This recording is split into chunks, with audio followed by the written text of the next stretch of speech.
Mike writes, Joku is an app for Black Biz also. That's right. Matter of fact, I got to get this show listed on the Joku app. And again, if you know anyone who lives in the city of Cincinnati, maybe they've got an event coming up, maybe they've got a small business, and they would like to put that event in their business in front of our audience here, send them my way. They can go to my website, go straight to the contact page, and we can make that happen. It'd be my pleasure to work with you. Dale writes, no crazy riders like cab drivers have to deal with. Mr. Haller writes, yeah, my nephew been in trouble before. I guess this is the last straw for him. Everybody tried to tell him to stay away from the streets of Madisonville. He writes, we don't know for sure what the details are. He had called my brother and his mom and told them to take care of his new son. He got a new son? Damn, that puts strain on a family.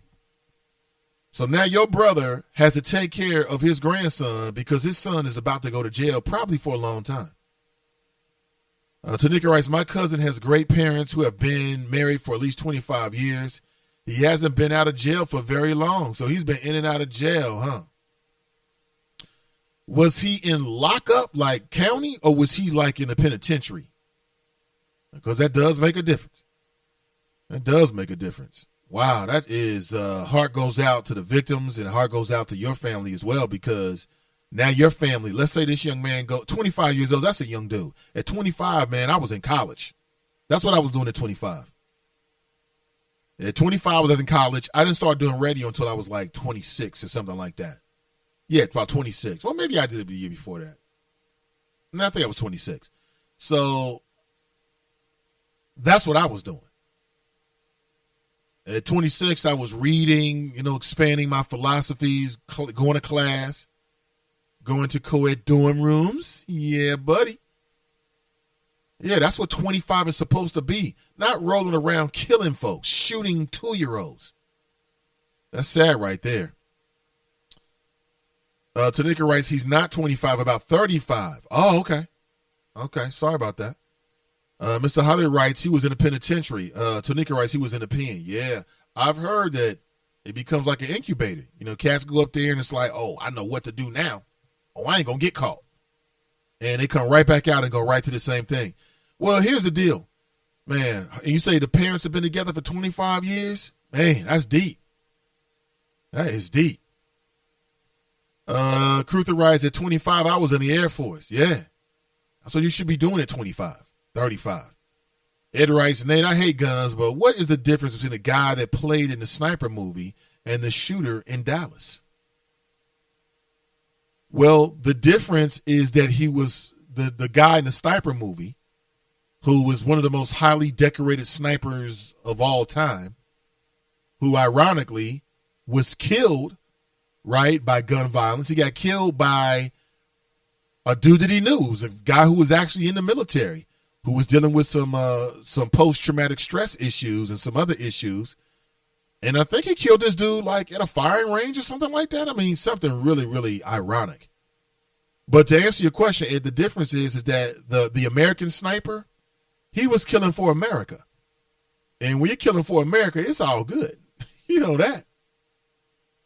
And I think you're talking about Chris Kyle is his name, Chris Kyle. And he was one of the most heavily decorated American snipers. Actually, and it's ironic this comes up, until very recently, there was a report, I came across this a couple of days ago.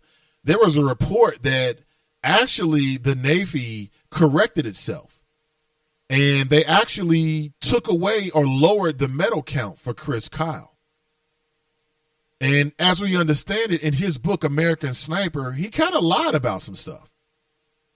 He straight up lied about some stuff. And it all came out like after the movie, like, wait a minute, you didn't have that many medals. Or maybe he said he was decorated with a certain distinguished type of medal, and he didn't really get it. But you can Google it, check it out for yourself.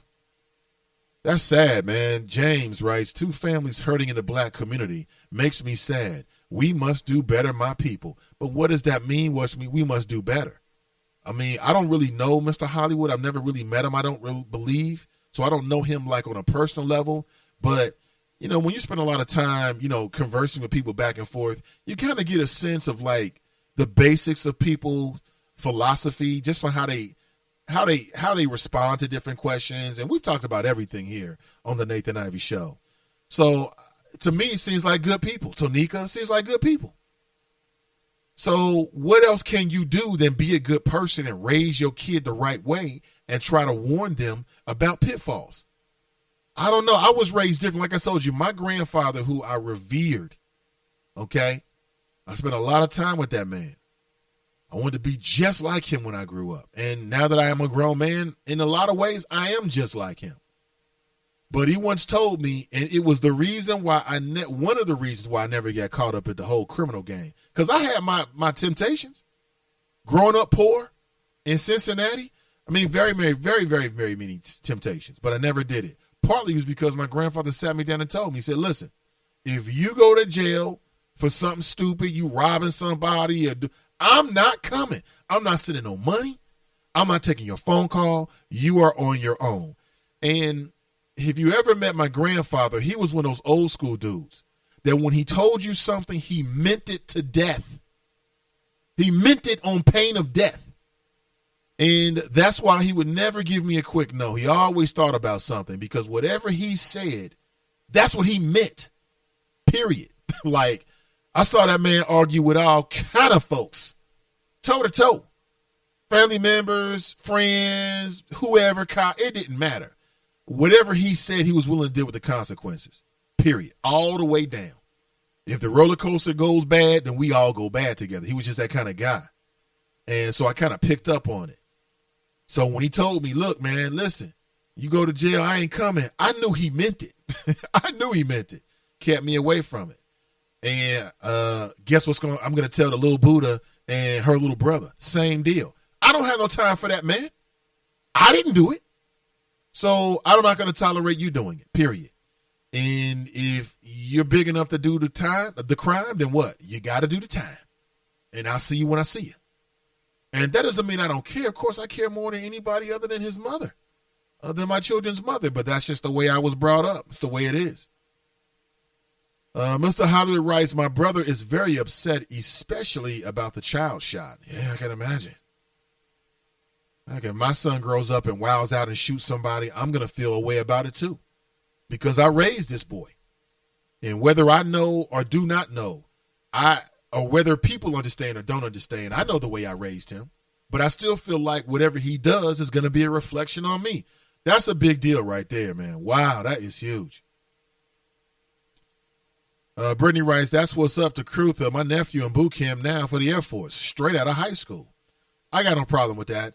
Listen, in these days and times, like for instance, I got a niece who is in the Army Reserves right now. What's great about it is they're going to help her pay for college.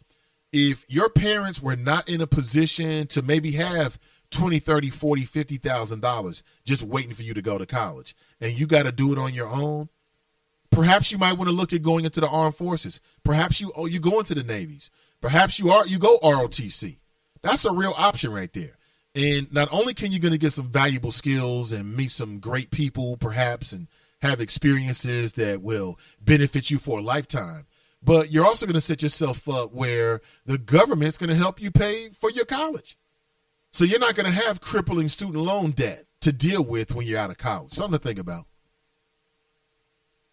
Let's see what else here. Dale writes, your grandfather sounds like how my own dad was. Yeah, that's that old school right there. What they said, they meant, period. And that's what it was. In a good way, though. Not in a bad way where it's kind of like mean or like, you never can make a move, but just in the same of like, this is how it is, bro. But that's what you get from having a male around. Ed writes, LOL, my dad said the same thing. Yeah, probably because his dad and his dad said the same thing. That's that old school fiber. They just don't make men that way anymore. Okay? They just don't make men the way they used to. It is what it is. Listen, thank you for your time this morning. I really appreciate you.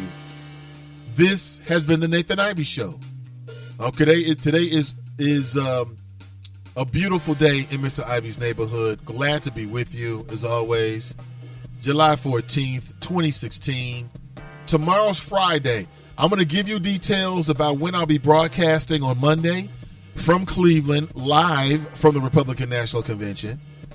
And I might even post things throughout the trip. If we're not connected on Periscope, you can find me there. Do a search for Nathan Ivey EY. Let's connect this morning. Shout out to my good friends at Soul Public Radio. They do great work. You can find a link on my page, nathanivey.com. And until next time, take care of yourself. Make it a powerful day.